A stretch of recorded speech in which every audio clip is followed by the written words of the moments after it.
안녕하세요. 이거 말해야 하나 말아야 하나 엄청나게 고민한 끝에 사연을 보낸 42살 여자입니다. 아직도 저한테 있었던 일을 떠올리기만 해도 심장이 엄청 뛰고 식은땀이 나기 시작하는데요. 이 일은 저희 남편과 가족, 아주 가까운 지인 말고는 아무도 모르는 일인데 하도 답답한 나머지 사연을 보내게 됐어요. 저희 아가씨가 잘못된 사람인지 맞는지 확인해보고 싶은 마음과 조언을 듣고 싶은 마음에 사연을 보내보기로 결정했어요. 다른 시누이들도 이런지 확인해보고 싶은 생각이 들기도 해서 궁금증도 같이 풀고자 이 길고 긴 사연을 적게 됐네요. 동갑내기 남편과 3년 연애 끝에 결혼하게 됐어요. 친구였다가 연애를 하여 결혼한 케이스인데요. 그런 남편한테 6살 어린 여동생이 있다는 것쯤은 알고 있었는데 연애하는 동안 일부러 만나거나 하진 않았었어요. 전 연애하면서 굳이 가족들을 미리 만날 필요까지 있을까? 라는 생각을 가지고 있던 사람이라서 연애하는 동안 남편이 만나자고 하는데도 일부러 만나지 않으려고 자리를 피해왔어요. 근데 지금 생각해보면 미리 만나보는 것도 좋았을 것 같다는 생각을 하기도 하는데요. 그 이유는 우리 아가씨가 매우 별난 사람이기 때문인데요. 아가씨는 기본적으로 좀 이쁘게 생긴 편이에요. 정확히 말하면 싸가지 없게 생겼지만 이쁘게 생긴 건 분명한 얼굴을 가진 사람인데요. 제가 방금 말한 것처럼 우리 아가씨는 생긴 대로 노는 사람이에요.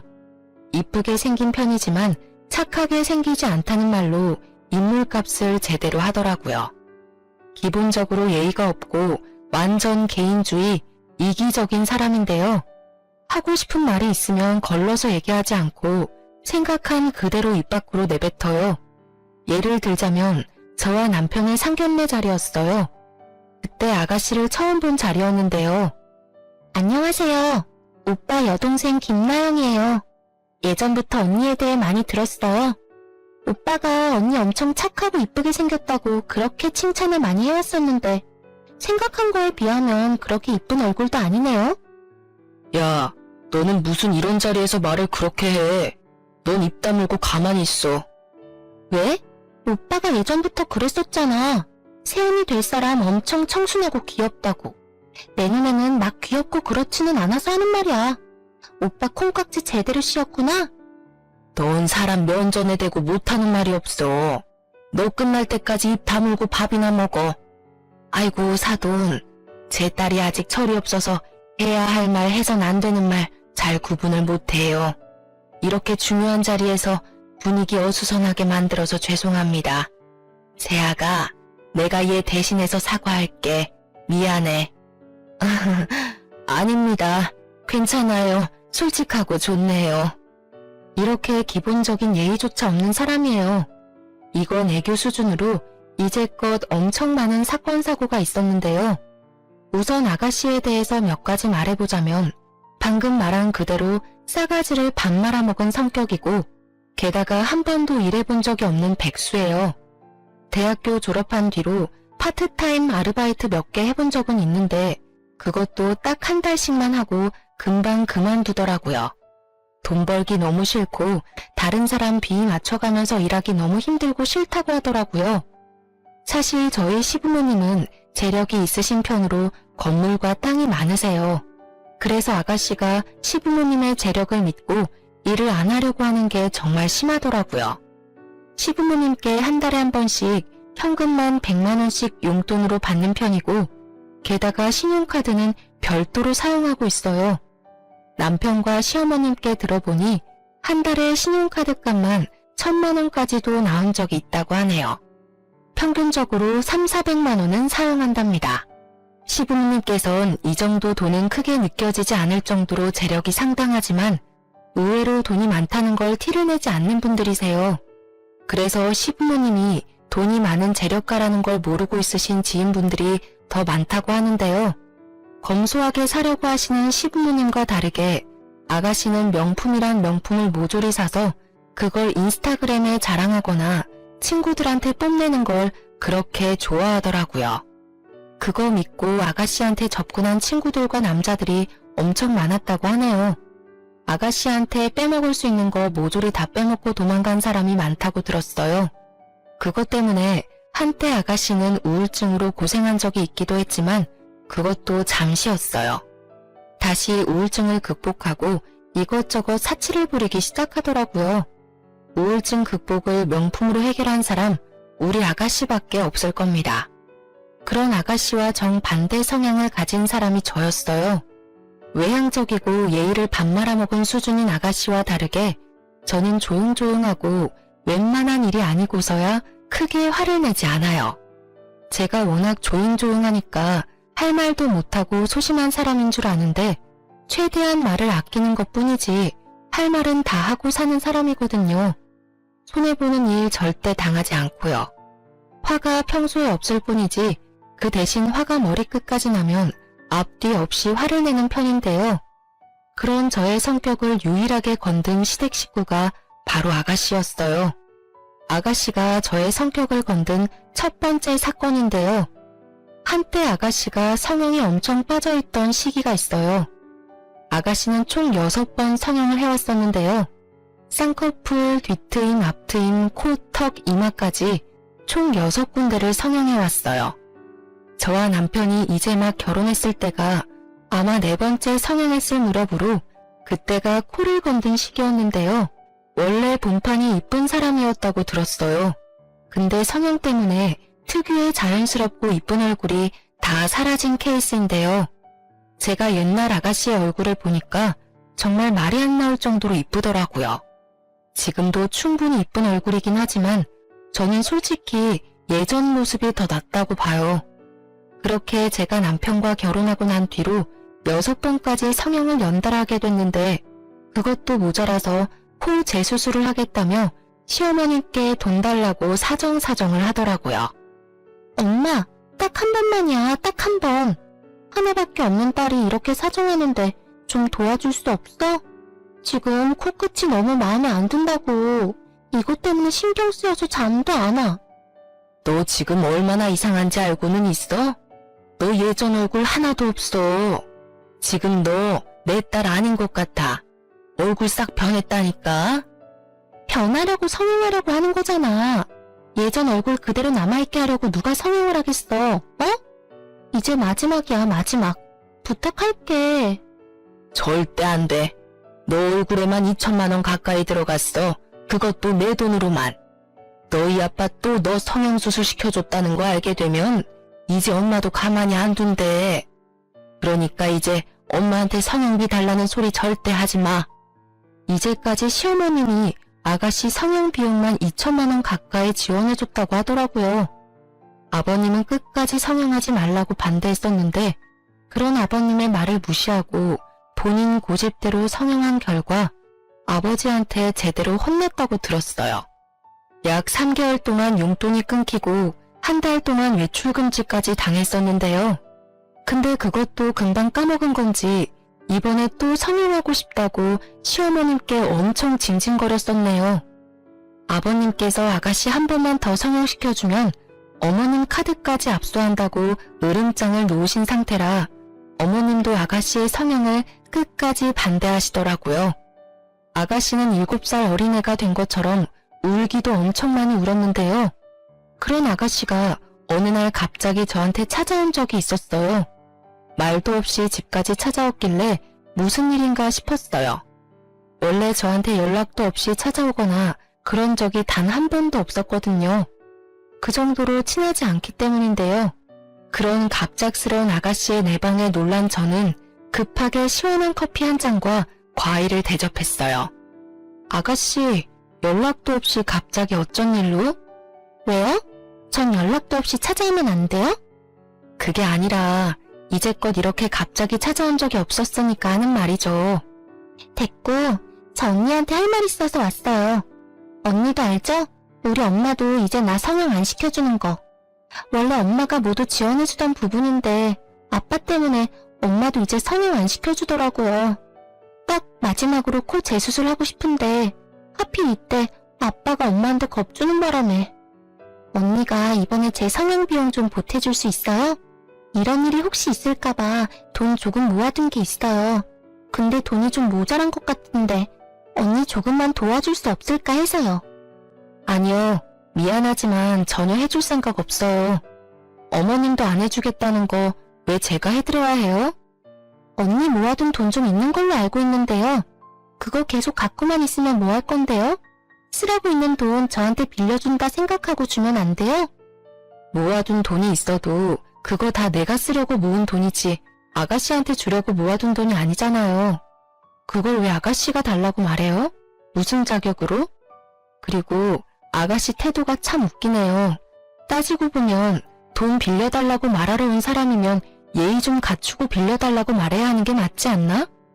아무리 내가 아가씨 가족이라고 해도 그렇지 어떻게 이런 식으로 돈 달라고 말할 수가 있어요. 와, 지금 돈 좀 있다고 유세 떠는 거예요? 시부모님 못지않게 제 친정도 어느 정도 부유한 편에 속하거든요. 그리고 친정과 별개로 제가 돈을 잘 버는 직업을 가지고 있기 때문에 다른 친구들에 비해서 월급을 많이 받는 편이에요. 그걸 알고 있던 아가씨는 그걸 믿고 저한테 찾아온 것 같더라고요.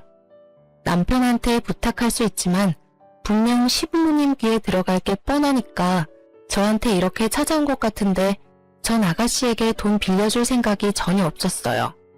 평소에 저한테 살갑고 잘해주기만 했더라면 저는 충분히 아가씨한테 잘했었겠죠. 근데 아가씨는 저한테 잘해준 게 전혀 없고 오히려 예의 없게 대해온 적이 많기 때문에 그런 아가씨에게 단돈 10원이라도 주고 싶은 마음이 없었어요. 유세라니요? 제 돈을 그냥 아가씨한테 안 준다는 말을 했을 뿐이에요. 어머님, 아버님이 하지 말라는 건 다 이유가 있어서 하지 말라고 하신 건데 끝까지 해야겠어요? 돈 안 줄 거면 그런 말도 하지 마세요. 참, 돈 안 주실 거면 카드라도 주세요. 할부로 해서 매달 갚을게요. 전 절대 안 빌려줄 거니까 그만하세요. 더 이상 아가씨랑 입씨름하고 싶지 않아요. 좀 빌려줘요. 언니 돈 많잖아요. 일도 꾸준히 하는 사람이 그깟 돈 몇 푼이 뭐라고 왜 안 빌려주는 거예요? 아가씨는 저한테 카드와 돈을 빌려달라고 우기고 전 절대 안 준다고 실랑이를 하고 있는데 때마침 남편이 퇴근하고 집에 도착했습니다. 아가씨가 저한테 돈 달라고 있는 현장을 직접 목격하게 된 거였죠. 남편은 버릇없이 저한테 돈 달라고 하는 아가씨의 모습에 엄청 화가 났습니다. 생각보다 빨리 집에 도착한 남편을 보고 아가씨는 몹시 당황했죠. 사실 아가씨는 남편 몰래 저한테 돈을 빌릴 생각이었어요. 그래서 일부러 남편 퇴근하기 전에 저희 집에 왔던 거였는데 생각보다 남편이 빨리 퇴근해서 왔던 거였죠. 오빠, 언제 왔어? 생각보다 빨리 퇴근했네? 너 이 시간에 여기서 뭐해? 돈이라니? 너 지금 나 몰래 돈 빌리려고 온 거야? 엄마가 끝까지 안 주니까 오빠한테 이렇게 들킨 김에 솔직하게 말할게. 오빠, 나 돈 좀 빌려줘. 언니도 끝까지 돈 안 빌려주네? 오빠도 돈 조금은 있을 거잖아. 딱 한 번만, 응? 너 언제까지 이렇게 생각 없이 살 거야?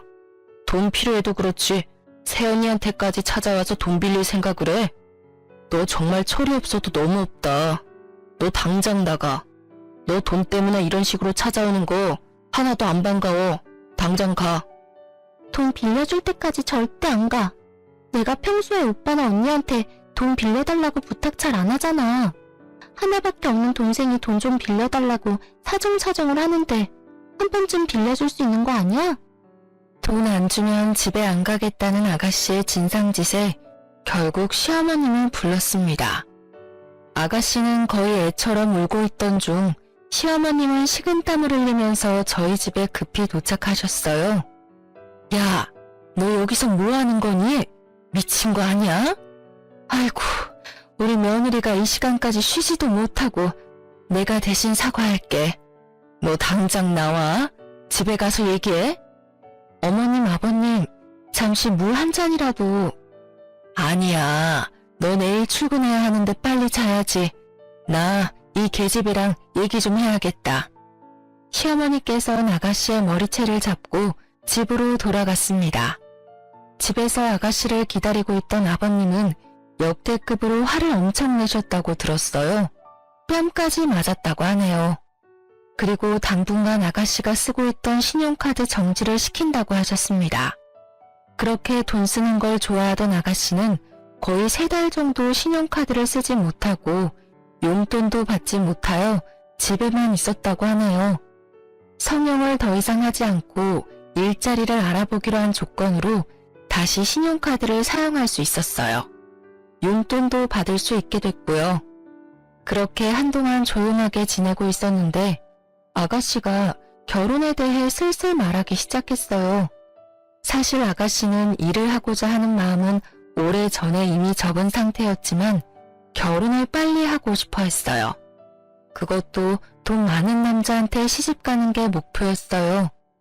예전에 아가씨가 이제껏 얼굴만 보고 남자를 만났었는데 다들 아가씨 돈만 탐내던 나쁜 남자들이라 이제 본인이 돈 많은 남자를 만나보고 싶다고 하더라고요. 한동안 연애를 하지 않고 혼자 놀고 먹고 사는 것 같더니 주변 친구들이 슬슬 결혼하기 시작하니까 본인도 결혼을 해야 할 것만 같다면서 주변 친구들한테 선자리를 마련해달라고 부탁을 하는 눈치였어요. 몇 번 선자리에 나갔었지만 워낙 아가씨가 푼수이며 직업조차 없으니까 남자들이 하나같이 애프터 신청을 하지 않았다고 해요. 나이가 1살이라도 어렸을 땐 그래도 젊고 이쁜 걸로 매력 어필할 수 있었다고는 하지만 20대 때와는 다르다는 것을 몸소 느끼고 있는 것 같았어요. 취집이 꿈이라고 하던 신우이는 결혼을 포기해야 하나 싶었는데 마지막으로 나갔던 주선자리에 괜찮은 남자를 만났다고 하더라고요. 선을 보고 나서 밖에서 시어머님과 아가씨 저 이렇게 셋이서 만나 저녁을 같이 먹으러 갔었는데요. 그때 신우이가 선본 남자에 대해서 자세하게 말해주더라고요. 저보다 1살 많은 사람인데 회사 하나 운영 중이라고 하네. 키도 180cm는 훌쩍 넘어 보이고 회사가 엄청 잘 되는 것 같아 보여. 차가 좋고 게다가 시계까지. 차 한 대 가격인 걸 차고 나왔더라고. 아가씨, 그 남자 착한 것 같아요? 너무 돈만 따라가는 게 아닌가 싶어서요. 착한 게 뭐가 중요하겠어요. 일단 돈 잘 벌고 게다가 잘생긴 게 중요하지. 사실 주변 친구들 다 하나같이 능력 하나도 없는 남자들이랑 사귀더니만 그 남자들이 어느 순간 성공해서 큰돈 만지고 있더라고. 그래서 내 친구들은 그거 하나 믿고 지금 엄청 떵떵거리고 살아요.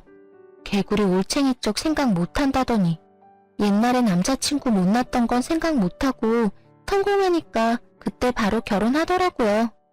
오히려 내가 남자친구 안 사귀고 혼자 지내니까 날 좀 우습게 생각하는 것 같기도. 야, 그 친구들 욕할 거 하나도 없어.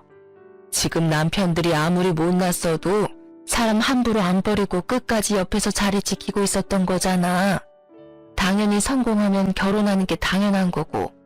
너는 그런 애들이랑 다르게 남자 얼굴만 보고 사귀느라 이제껏 엄마랑 아빠가 힘들게 번 돈 다 남자한테 뜯기기나 하고.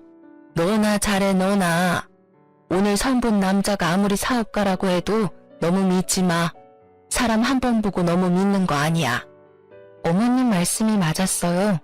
사실 아가씨는 남자 보는 눈이 하나도 없거든요. 선본 남자가 잘생기고 돈 많은 청년 사업가라고는 하지만 딱 한 번만 보고는 전부는 알 수 없는 거잖아요. 너무 믿지 말고 몇 번 더 만나보고 이 사람 괜찮다 싶을 때 연애하든 결혼하든 알아서 하라고 했더니 그런 어머님과 저의 말을 무시하고 벌써부터 결혼할 생각을 하더라고요. 남자 쪽에서도 아가씨가 마음에 들었는지 연애하자는 말을 하지 않고 결혼하자는 말을 은근슬쩍 했다고 했다네요. 그 말을 듣자 어머님은 좀 걱정이 됐지만 그래도 이렇게 보잘것없는 딸과 결혼해주겠다는 남자가 있을 때 어서 시집 보내야 되겠다는 생각을 하셨어요. 근데 아가씨가 결혼에 대한 생각이 강해질 때쯤 슬슬 돈에 대해 걱정을 하기 시작했어요. 아무래도 이제껏 일을 한 적이 없으니 당연히 모아둔 돈이 없잖아요. 그래서 어떻게 결혼 준비를 해야 하나 고민하는 것 같았어요. 시부모님은 결혼 비용 전액 지원해줄 생각이 전혀 없다고 했거든요. 일부만 지원해줄 뿐 그 이상의 비용은 절대 지원을 해주지 않겠다고 단호하게 말씀을 하셨어요. 아무리 결혼할 남자가 돈 많은 청년 사업가라고 해도 여자 쪽에서도 어느 정도 돈을 갖고 있어야 하는 게 맞다 보니 신우는 걱정이 많아 보였어요. 그런 아가씨가 금요일 저녁에 우리 부부에게 같이 밥을 먹자고 했는데요. 퇴근하고 같이 만나자고 하더라고요. 저와 남편은 회사가 가까워서 같이 만나 약속한 가게로 갔어요.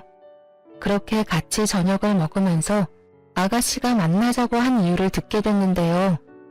언니, 오빠, 나 결혼하고 싶은 남자 있는 거 알지? 그 남자 절대 놓치고 싶지 않은데 내가 돈이 하나도 없잖아. 아빠랑 엄마가 7천만 원까지만 줄 생각이라고 그 이상은 절대 안 주겠다네. 딱 1억 채워서 시집 가고 싶은데 오빠랑 언니 돈 있으면 3천만 원만 줄 수 있어? 3천만 원이 땅 파면 나오는 돈인 줄 알아? 내가 그걸 왜 너한테 줘야 하냐? 그러니까 돈 좀 모으면서 살지. 그래도 너가 내 동생이고 오빠로서 아예 안 줄 수 없으니까 딱 1,000만 원만 줄게. 그 이상은 안 돼. 맞아요. 3천만 원까진 못 줄 것 같아요, 아가씨. 우리가 1,000만 원만 도와줄 테니까 아버님, 어머님이 주신 돈이랑 잘해서 결혼 준비 잘해봐요. 그럼 8천만 원밖에 없는 건데 그걸로 어떻게 결혼 준비를 하라는 거예요? 남자 쪽에서 이것저것 많이 해줄 것 같은데 요즘 집값이 얼마나 비싼 줄은 알고 있어요? 그걸 왜 저희한테 따져요? 그럼 이래서 돈 모아두지 그러셨어요. 이제까지 놀기만 해놓고 왜 우리한테 돈 안 주냐고 징징거리면 어쩌자는 건데요. 우리는 뭐 돈을 편하게 버는 줄 알아요? 오빠랑 언니 결혼할 때 엄마 아빠한테 지원 받은 거 많았을 거잖아요. 우리 양가 부모님한테 지원 전혀 안 받았어요. 우리 부부가 이제껏 벌어놓은 돈으로 시작했고 지금 살고 있는 신축 34평 아파트도 열심히 돈 모은 덕분에 들어갈 수 있었고요. 우리가 다니고 있는 대기업 회사, 집 이런 거 운이 좋아서 이룬 게 단 하나도 없었어요. 우리가 서로 노력해서 이룬 결과라고요. 근데 아가씨는 모든 걸 다 편하게 얻고 싶은 거잖아요. 이 사람 말 틀린 거 하나도 없어. 그냥 이렇게 부모님이 어느 정도 지원해준다고 할 때 그걸로 결혼해. 그 돈도 절대 적은 돈 아니야. 남들은 그 돈도 없어서 결혼 못해. 우리 집에 시집와서 쥐뿔도 안 한 주제에 말만 잘하네. 아가씨, 방금 뭐라고 했어요? 제가 쥐뿔도 안 했다고요? 그렇잖아요. 언니가 우리 집에 시집와서 해준 게 뭐가 있어요? 우리 엄마랑 아빠가 워낙 건강하고 잘 사는 사람들이니까 당연히 해줄 게 전혀 없었겠죠. 언니도 부족하지 않은 친정 두고 있는 입장이면서 정작 제대로 들고 온 게 없잖아요. 몸만 들고 시집 온 거 아니에요? 말을 왜 그렇게 해요? 저 남편이랑 결혼할 때 몸만 오지 않았어요. 저 이제까지 정말 열심히 살았어요. 오히려 제가 남편보다 모아둔 돈이 더 많았을 정도였어요. 따지고 보면 아가씨야말로 몸만 들고 시집 가는 거 아니에요? 한 번도 본인을 위해 제대로 이룬 일은 있어요? 취직하고 싶어서 결혼하는 사람이 아가씨면서 왜 날 낮잡아보고 그러냐고요. 취집이요? 말이면 단 줄 알아요? 내가 100억이나 1000억 이렇게 큰 돈을 달라고 하는 것도 아니고 3천만 원 달라고 한 것뿐인데 치사하게 그거 하나 못 빌려줄 수 있냐고요. 우리한테 돈 맡겨놨어요? 돈 필요할 때마다 우리한테 매번 돈 달라고 하는 아가씨 때문에 정말 스트레스 받아요. 어지간네 정말. 언니 정말 재수없고 거지 같아요. 그깟 돈 하나 못 빌려줘서 이러고 있는 게 어이없거든요. 차라리 돈이나 빌려주고 잔소리 하든가. 너무 예의 없게 말하는 아가씨의 태도에 남편은 결국 화가 난 나머지 아가씨의 뺨을 때렸어요. 사람들은 웅성웅성하고 남편한테 맞은 아가씨는 눈물을 흘렸는데요. 내가 뭘 잘못했다고 또 때려? 오빠 요즘 내가 뭘 하나만 때리더라? 너 말 그렇게 하는 거 고쳐. 그리고 이 사람 말대로 우리가 왜 널 도와줘야 하는 건데? 부모님이랑 우리가 널 도와주는 게 왜 당연한 것처럼 말하냐고. 솔직히 너 결혼한 거 맞아? 결혼한다는 녀석이 이제까지 집에 결혼할 남자 한 번도 안 데리고 온 게 말이나 돼? 그 사람이 워낙 바쁘니까. 바빠도 그렇지. 너 그 사람 내 눈앞에 데리고 오기 전까지 부모님도 그렇고 우리한테 돈 한 푼이라도 받을 생각하지 마. 그 사람이랑 그렇게 결혼하고 싶으면 그 돈 많은 남자한테 결혼 비용 전부 내라고 하던지. 그리고 너 당장 언니한테 사과해. 몸만 왔다. 아무것도 안 했다. 이딴 말을 너가 왜 하는데? 엄마도 가만히 있는 걸 왜 너가 이래라 저래라 말하냐고. 정작 아무것도 안 하고 있는 놈이. 너 당분간 우리 볼 생각하지 마. 이날 남편한테 제대로 혼난 아가씨는 집에 가서도 시부모님께 엄청 혼났어요. 아가씨를 집으로 데려다 줄 겸 시부모님한테 이날 있었던 일을 모두 말하기 위해 아가씨를 데리고 시부모님 댁으로 바로 갔었는데요. 시부모님은 이날 있었던 일에 대해 전부 들은 순간 화가 엄청 나셨어요. 야, 너가 뭔데 오빠네한테 돈을 달라고 뻔뻔하게 요구를 할 수가 있어. 우리가 7천만 원 주는 것도 모자라다고 했다며? 이게 정말 정신이 어떻게 된 거야? 너 게다가 새언니한테 몸만 왔다는 둥, 거지 같다는 둥, 그런 말 정말 했어? 솔직히 이해가 안 가. 시동생한테 돈 주는 게 그렇게 아깝나? 엄마도 그래. 하나밖에 없는 딸이 시집 간다는데 고작 7천만 원밖에 안 줘? 너가 뭔데? 이제까지 엄마 아빠 돈만 축 내던 년이 7천만 원 받는 것도 감사하게 생각해야지. 지금 너가 더 거지 같아. 오빠는 장가 갈 때 우리 돈 하나도 안 가져갔어. 그리고 너가 몰라서 하는 말 같은데 너 새언니는 우리 집에 시집 올 때 나한테 명품 가방이며 용돈 쓰라고 2천만 원까지 줬던 사람이야. 절대 몸만 온 사람이 아니라고. 지금 이 나이에 부모님 도움 하나도 안 받고 사는 부부가 얼마나 많을 것 같아? 너 새언니 발톱 때만도 못한 인간이야. 그런 너가 새언니한테 그런 말 할 자격 전혀 없어. 엄마는 누구 편이야? 내가 죽는다고 해도 그런 말 할 거야? 결국 시어머님은 화를 참지 못하고 주방에 있던 가위로 아가씨의 머리카락을 듬성듬성 자르기 시작했어요. 결국 더벅머리로 슈컷이 돼버렸는데요. 항상 긴 생머리만 고집하고 머리에만 한 달에 100만 원 가까이 투자하던 아가씨는 이날 하도 울어서 탈수 증세까지 왔었어요. 곧 결혼을 앞두고 있는 아가씨 입장에서 당연히 놀랄 일이죠. 그런 와중에도 결혼 준비를 하려고 하던 아가씨에게 안 좋은 소식이 들렸는데요. 아가씨가 상견례 자리를 갖기 전 결혼할 남자친구를 우리에게 소개시켜준다고 자리를 마련하려고 했어요. 그렇게 저녁을 같이 먹기로 날을 잡았는데요. 같이 저녁 먹기로 한 당일 갑자기 아가씨한테 울면서 전화가 왔습니다. 놀란 우리는 서둘러 아가씨한테 갔는데요. 시댁에 도착하니 시아버님은 말없이 담배만 피우시고 시어머님은 침대에 누워서 시름시름 앓고 있었습니다. 거실 바닥에서 아가씨는 엉엉 울고 있었고요. 알고 보니 결혼 약속을 한 남자친구가 사기꾼이라고 하더군요. 청년 사업가라는 것은 전부 거짓말이었고 아가씨처럼 순진한 사람들만 꼬셔서 돈을 받아내던 사람이더라고요. 알고 보니 전에도 몇 명의 여자들과 결혼 약속을 잡아놓고 수천만 원씩 돈을 받아낸 뒤 잠수를 탔던 사람이었습니다. 다행히 아가씨는 부모님께 받기로 한 7천만 원 모두 사기당하진 않았지만 약 2천만 원 가까이 뺏겼다고 들었어요. 그래도 2천만 원이란 돈이 절대 적은 돈이 아니잖아요. 시부모님은 끝까지 속만 썩이는 아가씨 때문에 많이 지친 상태였어요. 아가씨는 결혼 사건 이후 한동안 쥐 죽은 듯이 지내는 듯 했어요. 시부모님도 화병까지 찾아올 정도로 많이 스트레스를 받아 했지만 좀 진정된 느낌이 들었어요. 이 시기에 전 임신하게 됐어요. 저희 부부가 아이를 너무 좋아하는데 결혼한 지 꽤 됐는데도 아이가 잘 생기지 않아서 그게 참 걱정이었는데요. 한동안 이런저런 일이 많았었기에 우리 부부도 그렇고 시부모님도 많이 지치고 우울했었는데 제가 임신을 한 덕분에 집안 분위기가 180도 확 달라졌어요. 시부모님은 제가 임신했다는 소식을 듣자마자 정말 행복해 하셨어요. 시어머님은 눈물까지 흘리면서 절 꼭 안아주시기까지 했는데요. 아이 하나로 이렇게 가족 전부 다 행복해하는 모습을 보니 제가 다 기분이 좋았어요. 근데 정작 아가씨는 엄청 좋아하지 않았어요. 오히려 제가 임신한 게 반갑지 않은 눈치였는데요. 제가 임신한 순간부터 시어머님께서 산모와 아이에게 좋은 음식부터 영양제까지 한가득 챙겨주셨는데요. 아무래도 첫 손자이기도 하고 제가 워낙 아이 갖기 힘든 몸을 가진 상태에서 아이가 생긴 거라 산모부터 건강해야 아이가 건강한 거라고 엄청 잘 챙겨주셨어요.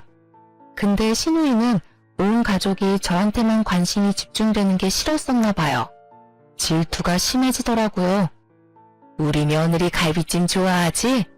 이거 내가 직접 재료 하나하나 다 사서 만든 거니까 안심하고 먹어도 좋아. 이럴 때 엄마가 많이 먹어야지 뱃속에 있는 아기도 무럭무럭 자라는 법이야. 잘 먹겠습니다. 제가 임신하는 바람에 어머님이 고생 많이 하고 계시네요. 죄송해요. 제가 빨리 아기 낳고 집안일 자주 도와드릴게요. 너가 건강한 아이 낳아주는 것만으로도 그게 나한테 효도야, 효도. 너랑 아이만 건강하면 그걸로 됐어. 고작 임신한 걸로 엄청 유세떠네. 임신한 게 우리 집안의 자랑이야. 너는 제발 그 입 다물고 조용히 있어. 가족들 있는 앞에서 사소한 일조차 질투할 정도였는데요. 내가 먹고 있는 음식이 있으면 그걸 모두 뺏어가서 본인이 먹던가 시부모님께서 주신 용돈을 몰래 훔쳐간 적이 있을 정도였어요. 아가씨의 질투가 점점 심해지던 와중에 제가 유산까지 할 뻔한 적이 있었는데요. 저와 시부모님 아가씨 이렇게 주말에 만나 동네 공원 산책을 한 적이 있었어요. 임신할 때 가벼운 산책 정도 해주는 게 좋다고 들어서 주말마다 시어머니께서 집에서 쉬고 있는 절 데리고 여기저기 자주 드라이브 시켜주거나 동네 산책 정도 같이 해주시는 편인데요. 이번엔 아가씨도 같이 가겠다고 해서 따라왔더라고요. 날도 좋아서 천천히 산책하고 있었는데 아가씨와 어머니께서 목이 마르다고 하더라고요. 시어머니께서 공원 계단에 잠깐 앉아있으면 카페에서 음료 몇 개 사온다고 하시더라고요. 그래서 아가씨와 전 계단에 앉아서 어머님을 기다리기도 했는데요. 아가씨, 여기 뷰 엄청 좋지 않아요? 사진 찍기 좋을 정도예요. 그렇네요. 언니 여기 앞에 서볼래요? 그럼 제가 사진 찍어줄게요. 하늘이 맑고 공원 뷰가 너무 좋았었기에 아가씨가 공원을 배경 삼아서 사진을 찍어주겠다고 했어요. 그렇게 전 사진 찍기 위해 자리를 잡으려고 하던 찰나에 아가씨가 계단에서 절 밀치더라고요. 너무 놀란 저는 허우적거리다가 다행히 계단 난간 손잡이를 잡았어요. 뒤에서 밀친 아가씨 때문에 저는 발목에 접질리게 되고 계단에서 뒹굴 뻔했는데요. 다행히 발목만 접질렸고 다른 곳은 크게 다치지 않았어요. 자칫 제가 계단에서 굴렀더라면 아이를 잃게 될 수 있었어요. 저는 결국 자리에 주저앉아 놀란 나머지 엉엉 울게 됐습니다.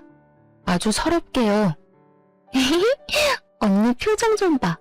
언니 정말 놀랬나 보네요. 장난인데 왜 울고 그래요? 야, 너 지금 뭐 하는 짓이야? 어머어머, 우리 새아가 괜찮아? 다친 곳이라도 있니? 저 멀리서 지켜보고 있던 어머님께선 소리를 지르며 저한테 달려오셨어요. 일단 제가 괜찮은지 상태부터 확인하시더라고요. 전 그런 어머님을 보자마자 눈물이 더 나왔습니다. 절 안아주셨고 다독여주시더라고요. 눈치 없는 아가씨는 그저 깔깔깔 웃고만 있더군요. 시어머님은 화낼 대로 화가 난 상태였어요. 그 자리에서 아가씨 뺨을 연속으로 3대나 때리셨어요. 너 지금 이게 뭐 하는 짓이야? 너 때문에 은지 다칠 뻔했잖아. 장난이야. 장난 좀 친 걸로 왜 날 때려? 내가 뭘 그렇게 잘못했다고. 아주 유난이야. 새언니 너 때문에 크게 다칠 뻔했어. 너 이거 살인미수야, 살인미수. 가뜩이나 배 나온 상태인데 너 때문에 아이 잘못되기라도 하면 가만 안 둬? 아가씨를 공원에 혼자 두고 어머님은 절 데리고 응급실에 같이 가주셨어요. 다행히 아이와 전 크게 다친 곳이 없었어요. 발목만 놀란 거였고 뼈가 부러진 정도는 아니었어요. 아무런 이상이 없다는 말에 얼마나 다행이던지 응급실에서 시댁으로 바로 가게 됐어요. 연락을 받게 된 남편과 시아버님은 절 엄청 기다린 상태였더라고요. 아가씨도 저희가 집에 도착할 때 맞춰서 집에 들어왔더라고요. 아가씨가 저한테 했던 행동에 대해 알게 된 시아버님은 그 자리에서 아가씨를 향해 회초리를 들었습니다. 으이씨, 아니 왜 나한테만 그래? 맨날 언니만 이뻐하고 난 사람 취급도 안 하고 난 여기서 완전 왕따잖아, 왕따. 너가 애야? 질투 좀 난다고 임신한 사람을 밀쳐? 너 때문에 내 손자 잃을 뻔했어. 너 이제 꼴도 보기 싫으니까 당장 나가. 엄마랑 아빠는 나보다 며느리랑 손자가 그렇게 좋아? 어? 내가 뭐만 하면 안 돼, 싫어. 이런 말만 하고 며느리는 우쭈쭈나 하고 나 정말 억울해서 못 살아. 그 입 닥쳐. 너 때문에 내 아이 죽을 뻔했어. 절대 용서 못해. 알겠어? 한마디만 더 하면 너 경찰서에 넘길 거야. 이날 남편과 시부모님은 상상 이상으로 많이 화가 난 상태였어요. 그 자리에서 신우의 신용카드부터 명품 가방, 신발 등등 모조리 뺏었어요. 게다가 지갑에 있던 돈까지 모두 다요. 아가씨는 신용카드와 돈 모두 뺏기니 그제야 상황 판단이 됐는지 잘못했다고 싹싹 빌더라고요. 내가 잘못했어. 내가 앞으로 조용히 입 다물고 살게. 그러니까 제발 카드만이라도 돌려줘. 너 이제 앞으로 내 자식 아니야. 돈밖에 모르고 이기적인 자식 새끼 이제 없다고 생각하는 게 마음 편해. 엄마, 아빠, 나 딱 한 번만 용서해줘. 나 이거 없이는 아무것도 못해. 제발 사람 한 명 살린다 생각하고 돌려줘. 어머님한테 따로 들은 사실 하나가 있어요. 그건 아가씨의 남자친구 이야기였는데요. 저한테 그런 몰상식한 행동을 하기 전부터 아가씨가 한 남자를 만나고 있었다고 하네요. 예전에 사기꾼 한 명 만난 뒤로 남자 안 만날 것처럼 살더니 언제부터 돈 씀씀이가 다시 커졌다고 해요. 한동안 집에만 있는 것 같더니 일주일에 6일을 밖에서 생활하는 것 같길래 시부모님 입장에서 좀 이상하다고 느꼈다네요. 신용카드 값만 500만 원 이상씩 몇 달을 그렇게 썼다고 해요. 한 번만 더 이렇게 쓰면 신용카드 정지시킨다고 경고까지 했었는데 계속 그렇게 써왔다고 해요. 알고 보니 아가씨가 만나고 있던 남자가 노래방에서 선수로 일하고 있었다고 해요. 우연히 친구들과 노래방에 갔었다가 거기서 남자친구를 만났다네요. 그 이후로 남자친구한테 이것저것 선물 주고 돈 주고 하느라 돈이며 카드며 펑펑 썼다고 합니다. 이 일로 시부모님께서 아가씨를 두고 보고 있었는데 때마침 저한테 그런 몰상식한 일까지 저지르게 됐고 결국 아가씨를 자식으로 생각 안 하기로 결정했어요. 그날 신우이는 입고 있던 옷까지 까발려진 상태로 집에 내쫓겼어요. 속으로 이러다가 말겠지 싶었는데 시부모님의 마음은 변하지 않았어요. 얼마나 아가씨 때문에 마음고생을 했으면 다 큰 딸내미를 땡전 한 푼 없이 밖으로 내보낼까 싶더라고요. 그렇지만 그런 아가씨를 보니 속이 다 시원해지더라고요. 제가 이제까지 당한 일들을 보상받는 기분이 들기도 했었고요. 이 사건 이후로 한동안 신우의 행방에 대해 모르고 지내고 있었는데요. 저희 시부모님과 남편, 저 이렇게 다 같이 밥 먹고 있는데 갑자기 아가씨가 찾아왔어요. 그 이유는 임신 때문이었어요. 엄마, 아빠, 잘 지냈어? 너 여기가 어디라고 찾아와? 당장 안 가? 엄마, 나 한 번만 살려줘. 나 지금 임신이래. 눈앞이 깜깜해. 나 정말 힘들어서 죽을 지경이야. 그 더러운 자식 아이라도 가진 거야? 넌 여전히 제대로 사는 법이 없구나. 이제 정신 차리고 살겠다며. 근데 아직도 정신 못 차리고 그렇게 살고 있던 거였어? 넌 역시 안 되겠다.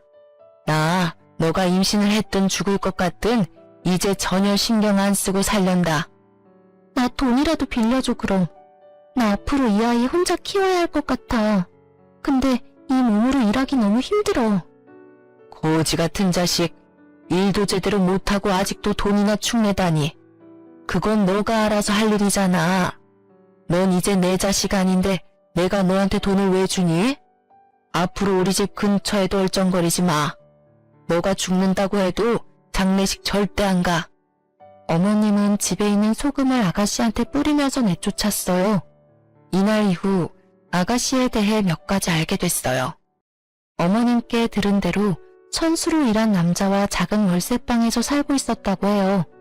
근데 그 남자의 아이를 임신한 순간 그 남자는 바로 도망갔다고 하네요. 게다가 월세방 보증금까지 갖고 가서 아가씨는 돈이 정말 땡전 한 푼 없어요. 그래서 한동안 궁핍하게 생활하다가 도저히 안 되겠는지 미혼모 센터를 알아보고 있다고 들었어요. 그리고 임신하면 기형아 검사를 받거든요. 그 검사 결과 아가씨의 아이가 기형아로 태어날 가능성이 있다고 해요. 그래서 그 일로 스트레스가 이만저만 아니라네요. 하지만 저와 관련 없는 일이다 보니 제가 직접 나서서 도와주거나 한 건 없어요. 아가씨 때문에 제 아이가 죽을 뻔한 상황까지 있었는데 제가 뭐하러 그런 아가씨를 도와주겠어요. 시부모님도 그런 아가씨의 행방을 알고 있음에도 끝까지 신경 쓰지 않는다고 해요. 이제껏 아가씨 때문에 날린 돈이 엄청난 수준이잖아요. 게다가 사고들을 수습하느라 힘들었던 시부모님은 이제 아가씨 때문에 남은 삶을 힘들게 살고 싶지 않다고 해요. 최근에 들은 얘기가 있는데 시부모님께서 아가씨한테 주려고 했던 유산까지 남편과 곧 태어날 아이에게 전부 준다고 말씀해 주셨어요.